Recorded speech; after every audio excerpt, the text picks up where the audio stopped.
Now our next topic is formation of coal. कोल कैसे बनता है, right? About 300 million years ago, Earth had dense forests in low-lying wetland areas. Means 300 million years ago, earth के ऊपर बहुत deep forest था. Dense forest means ज़्यादा quantity में गीच फॉरेस्ट था. वेटलैंड एरियाज मीन्स मॉइस्चराइजर्स वाले एरिया के अंदर. और due to natural processes like flooding, this forest got buried under the soil. Natural process like flooding, earthquake, right? जो नेचुरल डिज़ास्टर्स होते हैं, फ्लड अथवा तो अर्थक्वेक, उसकी वजह से जो ये फॉरेस्ट थे वो सब buried under the soil means soil के अंदर दब गए. और उसके पर ज़्यादा लेयर जमा होने की वजह से उसके पर क्या बन गया? प्रेशर बन गया. और उसके अंदर जैसे जैसे लेयर्स उसके पर बढ़ गया तो टेम्परेचर हाई होने लगा. और उसकी वजह से हाई टेम्परेचर और हाई प्रेशर की वजह से जो डेड प्लांट्स थे वो स्लोली किस में कन्वर्टेड हुए? कोल में. Now how coal is formed? About 300 million years ago, each had dense forests in low-lying wetland areas. Due to natural process like flooding, these forests got buried under the soil. Then more soil deposited over them. They were compressed.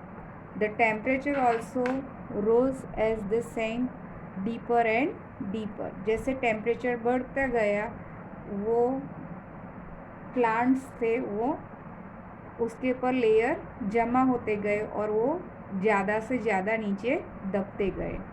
Under high pressure and under high temperature dead plants got slowly converted to coal.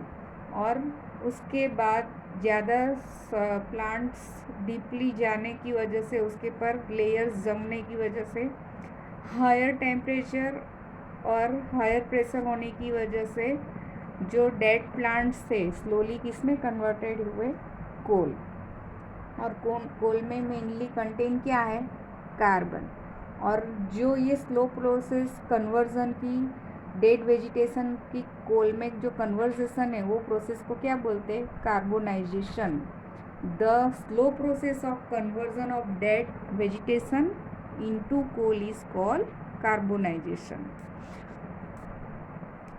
Since it was formed from the remains of vegetation, coal is also called fossil fuel. और ये कोल plants में से बना है, dead plants में से बना हुआ है. इसकी वजह से उसको क्या बोलते हैं? Fossil fuel. कोल को भी क्या बोलते हैं? Fossil fuel. Now our when heated the air, coal burns and produce mainly carbon dioxide. जब कोल बर्न होता है तो क्या प्रोड्यूस होती है? हीट प्रोड्यूस होती है. और उसकी वजह से कार्बन डाइऑक्साइड गैस प्रोड्यूस होता है. Coal is also process in industry to get some useful products such as coke, coal tar and coal gas. और कोल का दूसरा यूज़ क्या है? इंडस्ट्रीज़ में इंडस्ट्रीज़ की यूज़फुल प्रोडक्ट्स बनाने के लिए coke, coal tar and coal gas produce किया जाता है. Now first is coke. Coke कैसा है? It is a tough, porous and black substance. Coke tough, hard है, पोरस है और ब्लैक सब्सटेंस है. And almost pure form of carbon. और कोक में कंटेन क्या है? कार्बन. और what is the use of Coke?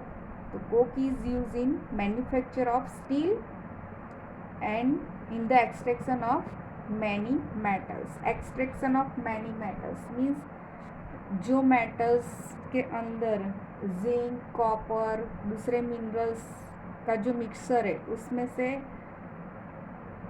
कोई फिक्स मेटल को बाहर निकालने के लिए, एक्सट्रैक्ट निकालने के लिए उसका यूज़ होता है. Now next is coal tar. Coal tar is a black thick liquid with unpleasant smell. Coal tar का कलर कैसा है? ब्लैक. और उसका लिक्विड कैसा है? थिक है. और unpleasant smell. Unpleasant smell means उसकी स्मेल अनप्लेजेंट मीन्स हमको पसंद आए वैसी नहीं है. About it is a mixer of about 200 substances. और जो एक कोल्टार का मिक्सर है कितने सब्सटेंस से बना हुआ है? 200 सब्सटेंसेस है. एंड उस कोल्टार की जो प्रोडक्ट्स है उसमें से क्या बनता है? Synthetic dies, drugs, explosive, perfumes, plastics, paints, photographic materials, roofing material, ये सब किस में से बनता है? कोल्टार में से बनता है. और नावरडेज कोल्टार की प्लेस पर क्या यूज़ होता है? Bitumen. Bitumen is a product of petroleum. Bitumen, a petroleum product, is used place of coal tar for metalling roads. तो बिटूमन का यूज़ कोल्टार की प्लेस पर रोड बनाने के लिए यूज़ होता है. Now next topic is coal gas. Coal gas is obtain during processing of coal to get coke. और जो कोल बनाने की प्रोसेस होती है तभी क्या वो प्रोसेस के दरमियान क्या कोल गैस प्रोड्यूस होता है. और उसका यूज़ इंडस्ट्रीज़ में होता है हीट में और लाइटनिंग करने के लिए.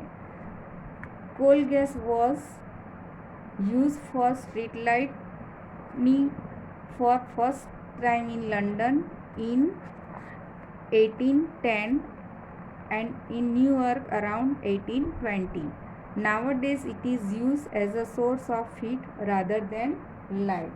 Means लंदन में फर्स्ट टाइम 1810 में और 1820 में न्यूयॉर्क के जो रोड्स की लाइट्स होती है उसके लिए उसमें उसका यूज़ हुआ था कोल गैस का. और नावरडेज उसका यूज़ कहाँ हो रहा है? लाइटनिंग में यूज़ हो रहा है. ज़्यादा यूज़ उसका लाइटनिंग में हो रहा है और इंडस्ट्रीज़ में एज अ फ्यूअल हो रहा है.